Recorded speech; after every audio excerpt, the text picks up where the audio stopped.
Welcome, Super Spies, to another episode of the Lunch Table Podcast. Should you choose to accept, we have a lot of thoughts on the Mission Impossible. We're revisiting each one in time for the new movie, Dead Reckoning. We will be doing a spoiler review for that pretty soon, but we want to go back and revisit some of the older movies since they've stood the test of time. So, Akram, let's get your thoughts. I really love Tom Cruise as an actor. I think he's great in these films. This is where he shines. I think the stunts for each movie, they're phenomenal. And also each director that directs each movie, they have their own flavor in this whole universe. And I love how distinct the styles are, from J.J. Abrams with his like sporadic type of filming, even to John Woo with his action scenes. I really love this series. I want more. I don't mind for more. So why don't we get your thoughts? Yeah, for sure. It's like one of those great franchises like Fast and Furious, obviously, that it's, like I said, stood the test of time. It has a great track record of, like you said, being different, but also being consistent at the same time. It manages to kind of outdo itself in terms of like spectacle and story. And I think also they're just kind of like a great reflection of like the current times right now. Like it's kind of like almost like a reaction, like what we see with like politics and the news and stuff. And yeah, Tom Cruise, of course, is amazing. But of course, we also have many great ensemble actors as well. Of course, Ving Rhames is Luther Stickle. Simon Pegg is Benji. So funny. And yeah, each one manages to somehow bring in a lot of like great talent as well that we see in other movies. We had Jeremy Renner, we had Lawrence Fishburne, Alec Baldwin, so many great actors. Henry Cavill in the last movie. Yeah. Any other thoughts you had? Yeah, and I think the plots for each movie, they're really different each time. It's really different from James Bond. A lot of people could compare this to James Bond. I feel like it's really unique in its own way, especially with the theme song that it has. I like that it stands out. You had the Bourne series, and then I know, for example, the show Citadel took a lot of inspiration from this as well. So, it's always cool to watch a film continuing its branches into like this universe is trying to create, and it's still iconic each time and really different, and they reinvent a lot of things. The stunts are always exciting. We're always wondering what's the next big stunts in the next Mission Impossible film, So, I mean, even I'm looking here on Google, which is funny is because the posters are just Tom Cruise doing one of his famous stunts. It's like these movies are so, I think, coveted for its stunts alone. And so props to the stunt performers as well. We gave a lot of props to the stunt performers in John Wick, so I feel like this gives a lot of respect to stunt performers. And then plus Tom Cruise is practically a stunt guy in his own right as well. Yeah, I think he's doing his own stunts in the newer movies now, which is really cool. It's great to see like an actor kind of like dedicate himself, to his work, and makes you feel like he's actually like part of the character, right? Sure. Yeah, they're big, of course, big budget spectacles, and I feel like it's funny you mentioned the Bond thing, because I feel like with James Bond, and even I feel like with Jason Bourne, like those kind of movies are mainly about the character. Like they tend to like romanticize the character a lot. But I feel like in Mission Impossible, it's more about the stakes, right? That's why it's called Mission Impossible, because it's like, this impossible task, right? And only like a select few, even though Tom Cruise is like the main character, I feel like he's only like a part of it, right? The stakes are what like is like the primary, character in a way. And each movie kind of like, builds up to that, and each one has like bigger stakes, and there's a lot of, and of course there's certain characters that die off in certain movies, so it's like you can't really trust who's gonna make it to the next movie, right? Yeah, that's why at least like we had like the Fast and Furious franchise. It's like, okay, like a lot of characters you see them reoccurring, right? But in Mission Impossible, the roster changes a lot, right? You don't know who, and even though we have Luther and Benji, like who knows, they could die in the next movie, right? It's like you can never trust like who's gonna make it into the next movie, right? Yeah, watch them go away in like Mission Impossible 18 or not 8. I say 18. Mission Impossible 8. Well, who knows? Maybe we'll see a Mission Impossible 18. Yeah, I know. You never really know who's actually. I mean, look at Rebecca Ferguson's character in the beginning. You never knew who's a double agent or whatnot. So I love how they play with that. You really have to dive into the rabbit hole, into the mystery, and you're really in it. You really are trying to figure out the mystery along with Ethan Hunt. So, I mean, these movies are really great. I don't think anybody really complain about there being too many Mission Impossible. I feel like this is the one franchise where people don't really complain about that many. And then with Bond, it's different with James Bond because that's a staple. That's like a landmark. You kind of have to keep that going just for old time's sake. But Mission Impossible is always a pleasant, it's so great just to see him come back and the new things that they do or things that they're uncovering. I want you to get your thoughts also because this kind of leeways into Dead Reckoning. But every Mission Impossible movie somehow deals with a real world issue. Let me get your thoughts on that. Yeah, I think that's the great strength of these movies. It feels like, these are actual events happening in our real world, and the newest movie definitely feels like that. It's like almost like a response to like what's happening out with technology, right? And we'll go more into that into Dead Reckoning. But yeah, there's like a lot of villains that are like terrorists and like operatives that are like IMF agents that go rogue.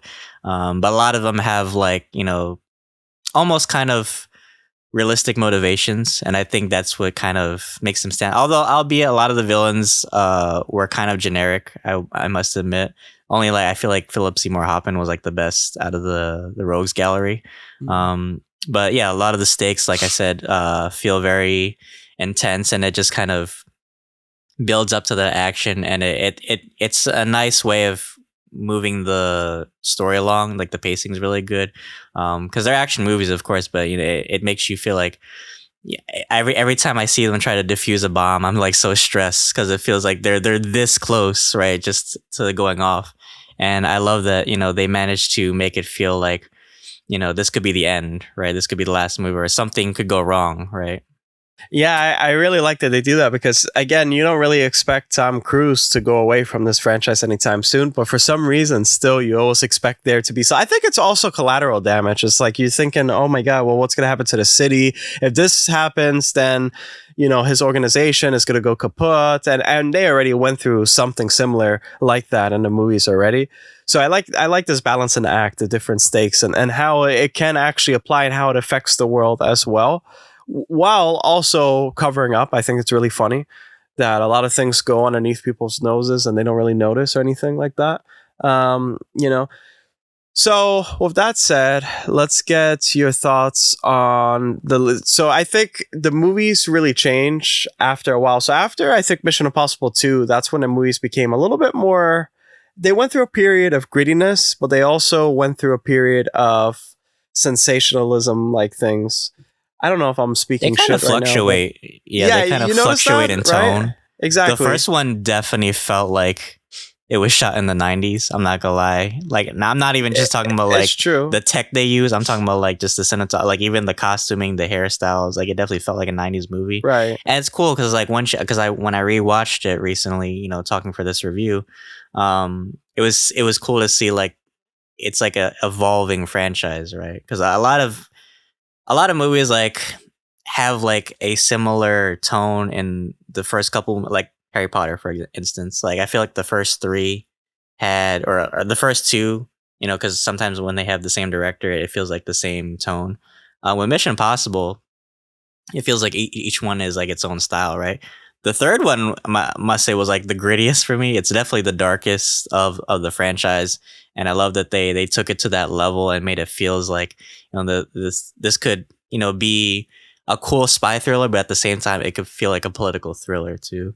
And of course, we had Ghost Protocol. I think that's where they kind of shifted it to make it feel a little more lighthearted. They could be a little more playful with the tone too. I felt bigger too. Yeah, something about much more bigger, much more grander. The stunts got more huger, right? And Tom Cruise, I don't know, he must have good insurance for this franchise. Yeah. At this point, Ethan Hunt is like the Godfather. He's like, just when I thought I got out, they pulled me back in. Exactly, every single time. Right. And it's so funny because they keep disavowing this motherfucker, and he keeps like showing every movie that he's the right. He has the moral high ground every time. Right. Like, I'm gonna talk about this in the movie because Kittredge, I feel like, is such a dickhead sometimes. He keeps trying to go against like Ethan, and I'm like, dude, how many times has this man gone against the government? He's basically like Captain America at this point. Yeah. Like, he goes against the government and then shows you like what an asshole you are. Yeah. So it's just funny that he keeps willing to like go back right after all these movies and show what how loyal he is, to his agency. Yeah, he's a great hero, played by, I think, a great actor. And I think that's why it's also super iconic too, because there's these characters that stand out through time, and they sometimes take an archetypal approach to certain heroes. And so it's funny that you say he's like Captain America. I think it'll be like a statue. And so like I feel like with Ethan Hunt, it's easy to have this character and to push him into this narrative and just keep pushing on through. So I think they had a sweet spot with that. I know that these movies were actually inspired by, it says here, I think a 1970 or 60s television series back in the day. So it's really interesting. I wonder if there's any old heads that watch these movies as well, that they came from that. I wonder what they feel about the series. But yeah, it's a cool like revitalization of the older series, right? And I think it'll live a lot in people's heads, and I think perhaps it'll overtake the TV series. It's like when people think of Mission Impossible, they probably see Tom Cruise jumping off a building or some shit.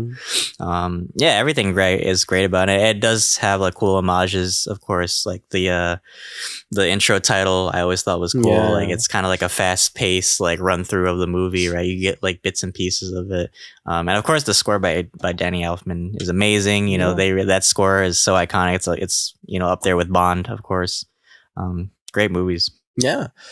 Well, do you have anything else you want to say before we wrap up? Mission no. It was like that corny line from Protocol. Right. Mission accomplished. No. Yeah, well, I can't wait to talk about the new movie because I feel like it's really relevant to our times. It's almost scarily relevant. But yeah, I think these movies, like I said, do a great job of showcasing the times, and they're great, standouts in cinema, and just showing like it's funny because like they're action movies, but they actually have a lot of great cinematography in them, and I think it's a good way of showing like what cinema is going through over time, especially with action and stunts and performances. And kudos to Tom, of course, for remaining loyal with the franchise and giving love to the fans and showing how much he appreciates this character. Yeah, he really shines in this role, I must say. I can't, there's other roles that I wish he wasn't so much of a hero. I mean, we had something like Edge of Tomorrow that was more different. He played some sort of coward, and then later on changed to a more stoic type of figure. So, but I feel like he really shines in these types of movies. Maybe Jack Reacher, I don't know. We'll see. I know a lot of people are on the fence with that. I love these movies. I can't wait to review Mission Impossible: Dead Reckoning. But that is our revisited for Mission Impossible. Also, I just want to say they did the mask things before Natasha Romanoff made it cool. Okay, let me just say. Yeah. That's one thing I had to mention. They were the original S.H.I.E.L.D. Exactly. Right. Yeah. See, and you mentioned Captain America too, which is really funny. Keeps going back. There you go. Well, yeah, everybody stay tuned for our Mission Impossible: Dead Reckoning Part 1 review. Again, now playing in theaters. Stay tuned for that. Dylan, why don't you take us away? Well, guys, thank you so much for sticking around till the end of this video. Make sure to like, sub to the channel. Let us know what you want to see reviewed, revisited. If there's anything we haven't done in the past that you would like to see us touch on, let us know. But yeah, guys, thank you so much. And until then, thanks for having lunch with us. See you guys.